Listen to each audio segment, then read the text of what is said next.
As an experiment in October 1900, the first woman was employed in the Guinness company.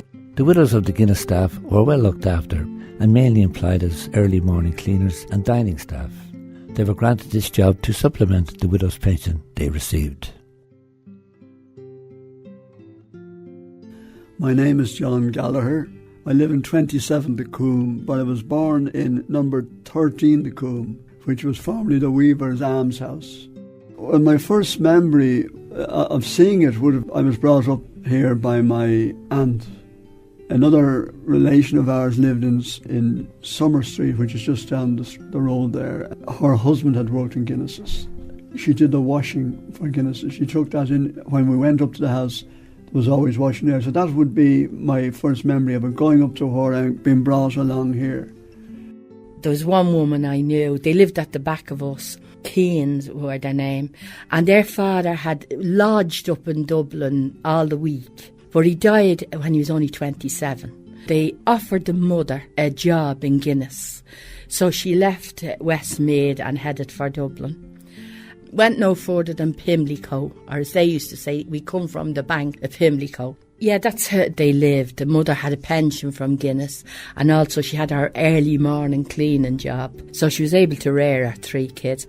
And we always felt they were well looked after. Other widows would feel a little jealous of them.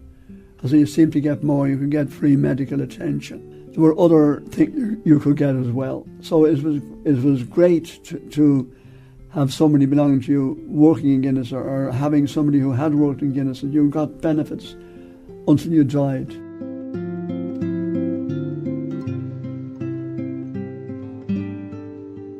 And my aunt took over the job. She used to go up and down to Guinness's from Kimmage on her bike, and took over where Granny left, to help Granny.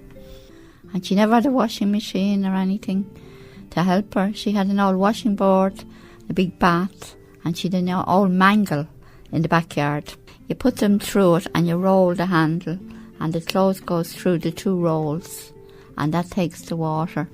She had old gas irons. She had a little connection to the wall with a gas fitting. So the idea was you heated one in this little gas flame stand. She used one and then the other was heating up. She worked on an alternative basis, And that was done. That was my early memories now of Granny's house, And she'd have all the things around the fire. They had to be dried, whether it was raining or not. So they all had to be ready for the next morning, regardless of weather or anything else. A friend of mine, her dad died when she was 10, and her mother had a cleaning job that she had to go out in the morning. This girl had to get her 3 younger brothers ready for school because her mother wouldn't be back. And her mother got into Guinness's and went to work at 6, and we'll say was home at 8. And it changed that girl's life. She suddenly could go out and play with her friends. And that's what she said Guinness meant to her. She suddenly had her childhood. So that was another great thing they did. And my mother, we'd be walking down, the women would be walking down. Mammy, look, had that woman got a lovely coat on her? I said, my mother would say, they're the Guinness's people, love, and we're the corporation people.